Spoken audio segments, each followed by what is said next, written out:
welcome back to my channel. And if you are new to my channel, welcome. I am back with another review. This review is for Jersey Shore Family Vacation Season 5, Episode 1. So if you haven't already, please hit the subscribe button and the notification bell so that you know every time I upload a new video. Thank you to everyone who has subscribed to my channel already. I am getting closer to reaching my goal, so I want to thank you all for that. And with that being said, let's get right into this review. So a lot happened in this first episode. Dina and Lauren both had their babies, Cameron and Romeo. We got to see Dina have her first sip of wine in almost a year. Since Snooki has her own wine brand now, she sent some to Dina, and Dina seemed to be very appreciative of that gift.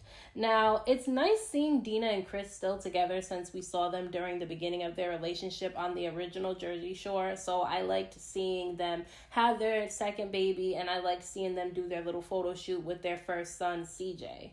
Now, Lauren and Mike welcomed their baby boy, Romeo, which he is absolutely adorable. I think he looks just like Mike. And they had a bit of a scare because the baby had a fever, which is not good for a newborn. And so all the roomies ended up saying prayers for baby Romeo, but we do know right now that the baby is fine.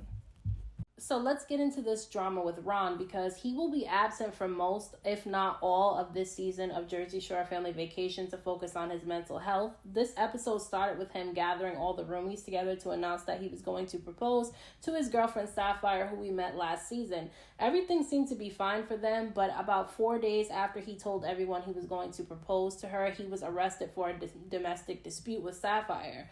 Ron is the type to move too fast in relationships, and once he gets into one and he's really into you and he loves you, he wants to take things even further, like getting married right away, even before he truly knows a person.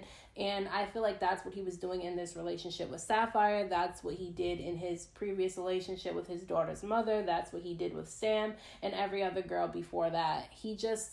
I don't understand why he can't just stay single until he gets himself together, because he keeps getting into all these domestic disputes and he keeps getting arrested all the time. He's always in the headlines, and every time he is, it's for something negative involving a relationship. He needs to stay single, and he really needs to work on himself, especially because he has a daughter.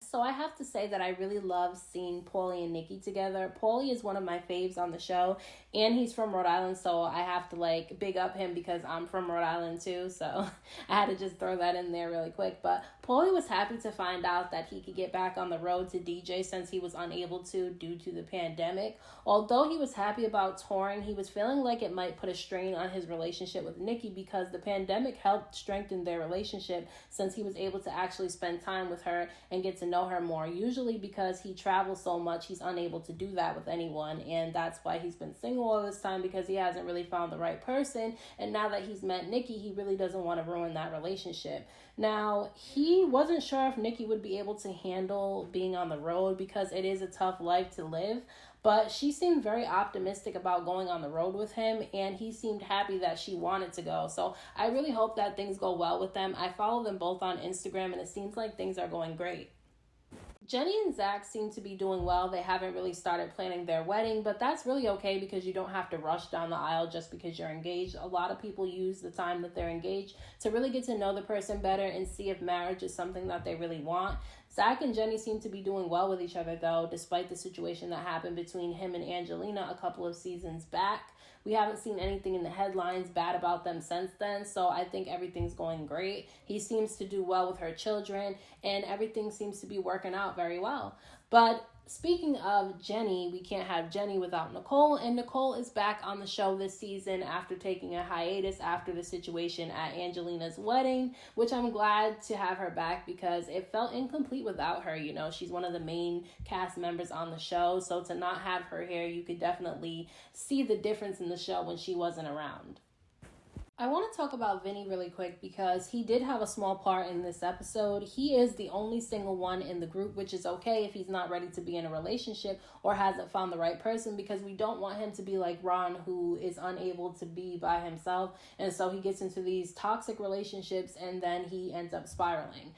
But I feel like part of that is because he puts too much stock in his mom's opinion on women. The reason I say that is because if you watch the last season of Double Shot at Love, Vinny picked the woman that his mom said she liked, even though it seemed like they didn't have any chemistry or a connection. And I feel he didn't pick one of the other girls who he did have more of a connection with because his mom didn't really like them. If you watch the episode, she kind of picked some of them apart.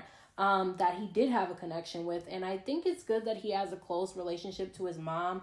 But when it comes to who he dates, he has to go with his own gut and how he feels about the person and not how his mom feels, because she's not going to be in that relationship to truly know the connection that he has with a woman. She also was upset because he was going to be living bi-coastal, which we know now that he doesn't live bi-coastal anymore. He lives specifically in New York because he did put his LA home back on the market.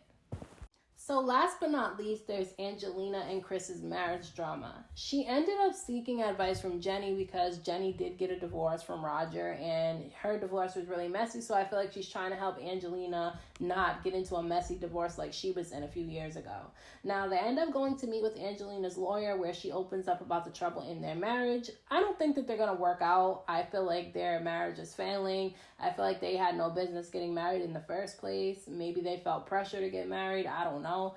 But all they do is argue and bicker all the friggin' time. They say mean things to each other. They're never sweet. They're never affectionate. And Angelina even said in this episode that she's tired of the lack of romance. She even tried to get him to go to therapy, even separate therapy, not necessarily couples therapy, but work on, yourselves individually, and then you guys can go to therapy together and work on the relationship. But he seems completely uninterested in doing that. And in this episode, she couldn't even name 5 things that she likes about him. So I just feel like they're not going to work out at all, but we'll just have to wait and see. So those are my thoughts and my little recap of this week's episode of Jersey Shore Family Vacation. Let me know what you guys thought about this episode down in the comment section. Do you think Angelina and Chris are going to get a divorce?